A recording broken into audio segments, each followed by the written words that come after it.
Well, thanks, Alexia, for meeting today. We're going to just spend a few minutes talking about just some concerns about how this isolation is affecting kids in our community. And thank you for taking time. If you want to just quickly just share a little bit about who you are and what you do. Sure. My name's Alexia, and I'm on staff with Safe Refuge for Children and Families. I am the program coordinator. Awesome. Yeah. Yeah, so I'm Robert Rickett. If you don't know me, so I work for StudentReach, and we work with at-risk kids and kids in crisis in the public schools. And so we wanted to just have a conversation a little bit today, just about some of the unique concerns, because there's definitely this is a time in our nation and in our country that there are some like we don't really have a lot of grounds. We don't really know how to deal with this, and so some of the unique concerns is that being isolated definitely causes a lot of dysfunction in homes and concerns about abuse or unhealthy environments. Those things are amplified. So, Alexia, in your experience, what are some of the concerns or unhealthy environments that kids might find themselves in this season? Sure. Well, our kids can be in a variety of settings, right? First, good, healthy homes, physically abusive homes, emotionally abusive homes, domestic violence homes, um, parents needing to work now, and they've lost support services with school, with after school care. So there could potentially be neglect there with children being at home unattended.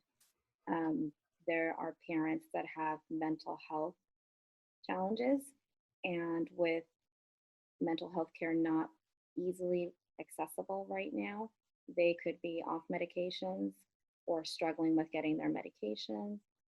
There are also homes with parents who may have struggled with addiction, and due to the added stressors right now with just the instability of everything, they could be triggered to turn back to their addiction. So there's a lot going on with children isolated right now.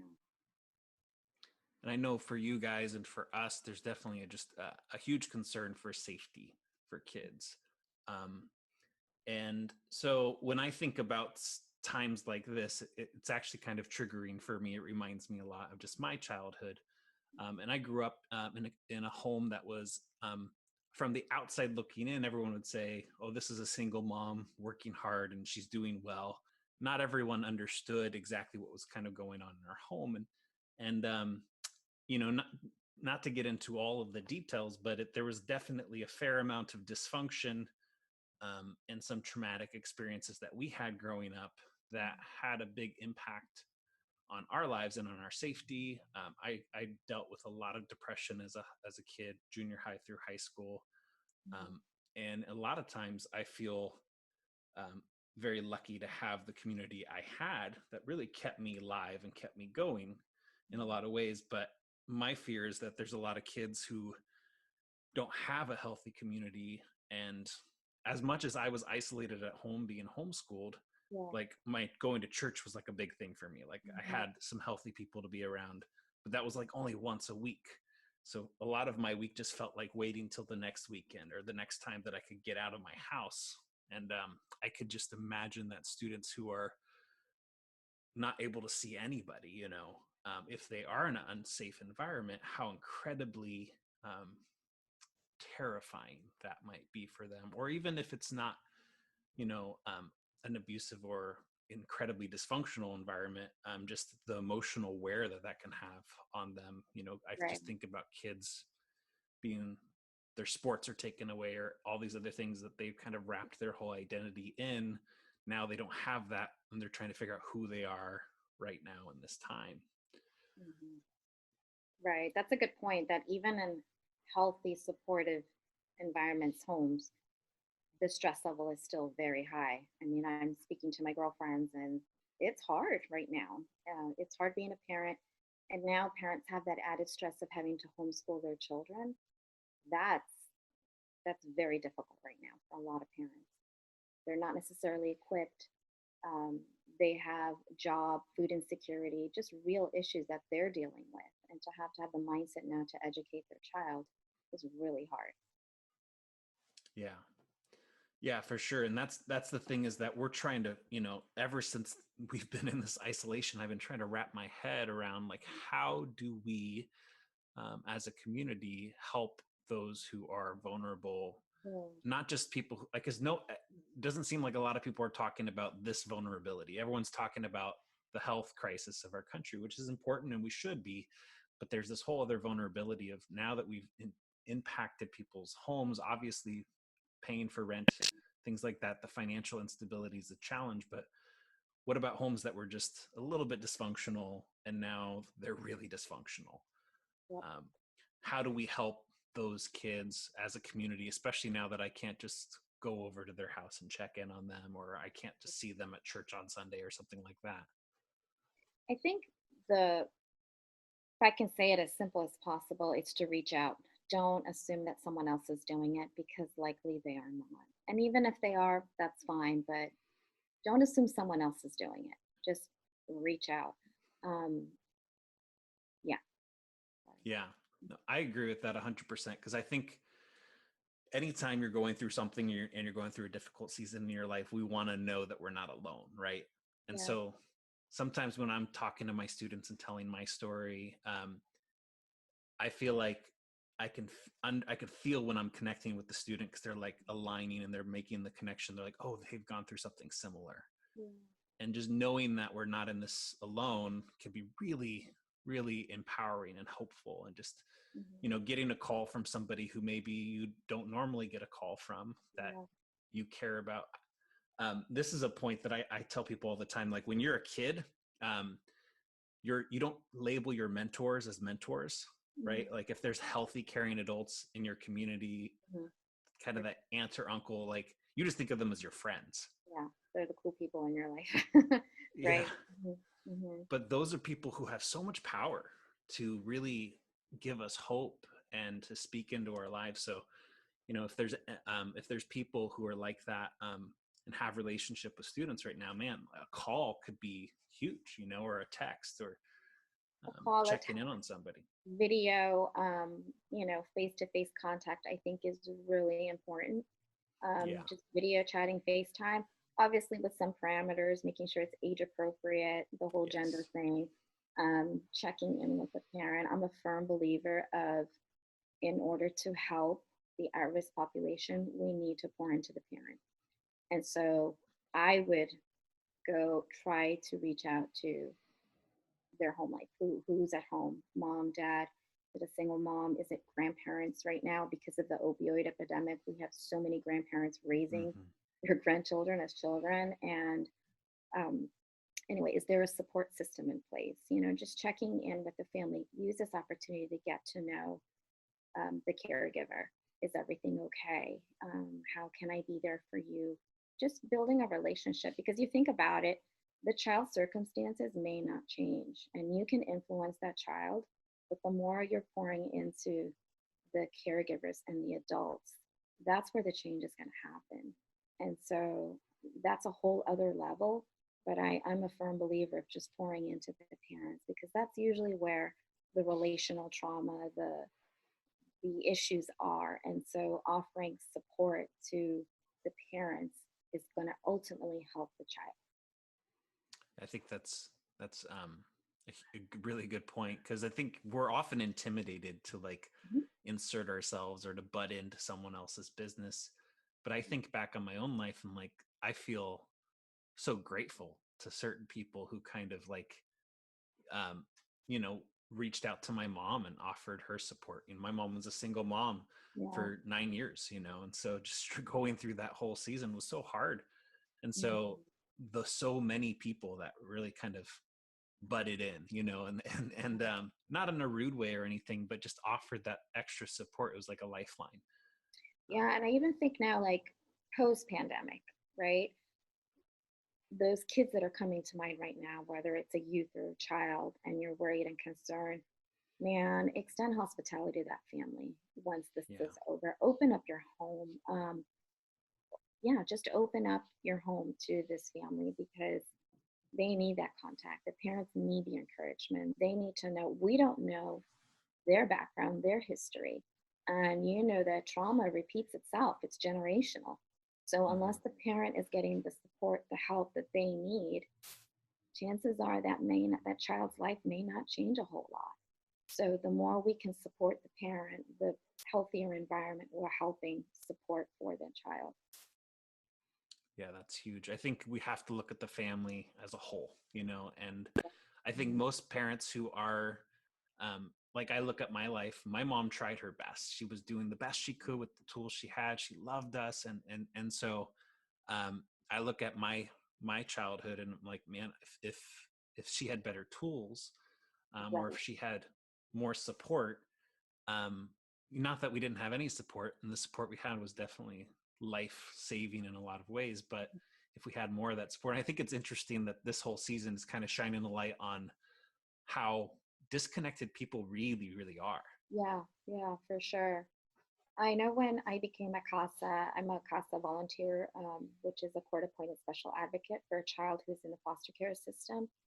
Um, you're appointed by a judge to take on a case, and you have the opportunity as a CASA to pour over the files, the case files of the child to select. We call that case selection. And, I think I poured over maybe 8 cases just from start to finish. And I could see over the span of the years that this child was in the system where that parent, that caregiver could have received help and support and avoided the rest of the file. And it just really, it's Mm, heartbreaking because of yeah. those resources. And often, I mean, we put a lot on the government, on child and family services, but for a child's well-being, we need the community involved, the faith Yeah. community, the neighborhood, just all around. And we get comfortable, we get busy in our own lives, and we just have to make time and space in our own lives to extend hospitality to the at-risk population, to extend welcome, to visit, to call, to check in, to text, and to be really uncomfortable with the messiness that could be. It's awkward. You may not get a response back. I just checked in on a family that has a child with very challenging behaviors. 3 days later, she texted back, and I Yeah. have to be okay with that awkwardness of it, because it's telling them, it's the little lifeline. I care about you. I'm praying for you. How can I hear you? How can I be there to support you in any way? That's what we're doing right now with Safe Refuge for Children and Families. We are limited because of the shelter in place in what we can do with our ministry. So we typically offer respite services for our moms that are needing support and help because they're in a crisis. So right now we can't do that. But what we're doing is we're calling all of our families that we've served in the last couple of years, and we're checking in with them. We're finding that some don't have internet, some are still homeless. Yeah. The resources are not, they can't just Google to find out which pantries are open. And so we're able to do that work for them and help um, provide updated resources. But we're also saying, how are the kids coping with it? And we're able to help them through regulating their own emotion, their own temper. And something we're starting now too is asking, hey, when you are stressed, would you please call us? And we're going to partner Yeah. them with a mentoring parent so Mm, that they're comfortable seeking help before, the kids are the ones that get the brunt of their stress. yeah. I think that's so huge. As me being, a new parent myself and having a foster kid, like, through that season of our life, we were just so, like, we looked to people who have been there before, who kind of walked that journey before, because, when you're going down new territory, it can be terrifying. And so I think the parent needs that, but also if we're trying to help other people and we have the heart to help them, but we don't know how to start, or we don't Yeah. know the right questions to ask, or we're feeling like, I don't want to butt in, I don't know, or maybe I'm not seeing things correctly, or those are Mhm. times where we should also seek mentors in that regard as well. And, like, we can Absolutely. reach out to people in nonprofits or people Mhm. around us who are resources and say, hey, I'm concerned about this family, I don't know how to start this conversation. Yeah. Or there's a kid, I've really noticed them really depressed, or some of their posts on Instagram have really made me concerned about them. How can I help them? Great. um, Yeah. yeah, so I think we need to really press into, our resources that we do have, and also like that idea of just our community pressing in and just leaning on each other. Yeah, that's totally true. I wanted to touch base on discernment. Um, Follow your gut feeling because most of the time you're right. It may not be as big or as ugly as you're suspecting, but there is a concern. And the goal is to catch things low, you know, Yeah. to catch things low. It's not, oh, well, mom just yells this and that. At least it's not abuse. No, that is abuse. But how Mm-hmm. can we help mom have some tools early on before maybe her stress escalates and then there's physical abuse or other forms of abuse? So really trusting our gut. We may be wrong to the magnitude of what's happening, but if we're around children, we generally know what's okay and what's not okay, what behaviors are just not typical. A key thing to look out for is a change in behavior with children. That's a red flag because that tells you something's wrong. I'm a really firm believer that behavior is communication. When we're Yeah. speaking with children and youth, behavior is communication. What is that child communicating? And often with little ones, they don't have the they can't articulate what they're feeling, what they're seeing, what they're experiencing. And so we'll see it manifested in their behavior. And so that's where we pay attention. And if you think about it, in sometimes in school settings, church settings, in sports settings, we see the child with the challenging behavior as an issue, but Yeah. really change that mind setting of become curious. What is this child communicating? Not why are you doing this, but maybe what happened? And having that mindset of there's something there. It's okay to be curious about it. I think of all the kids who have behavioral issues, and it's really them just trying to, like, they have no way of putting words to how they're feeling. Exactly. Exactly. Some are good and they will tell you, especially with the youth population, they will tell you, you know, they're pretty confident in sharing, but others not. And all forms of behavior communication, withdrawing, that's a sign. When you see that change in behavior, especially with the youth when they were one way and now they're quiet and withdrawn, what is happening? There's been a life change there. So there are definitely signs to keep an eye out for. That's really good. No, I think that's kind of the main point of my story too, is just that, Yeah. like, there were probably some red flags people had, but Mm-hmm. people just assumed. Yeah. And I think sometimes in that faith community too, we can kind of assume, oh, well, we'll just be praying for them. And Right. thoughts and prayers aren't enough. We have to be willing to ask questions and be willing to get into the dirt with people a little bit. And if a little bit of dirt gets splashed on us while trying to help somebody out of the ditch, Right. that's okay. Um, and just because you're in a church community, that idea of, like, don't assume that someone else is doing it. Don't assume that a pastor's doing it. Don't assume that someone else is checking out on these kids. Um, you know, Yeah. you're in that young person's life and that family's life for a reason, and you can serve that purpose. In this whole conversation, I think one big thing that we're just trying to get across is we are the solution. The community is the solution. And we can't assume that someone else is doing Yeah. the checking in. Right. If you're in a faith community, you can't assume that the pastor's calling everyone in the church. If you, in any community that you're in, you can't just assume someone else is doing it.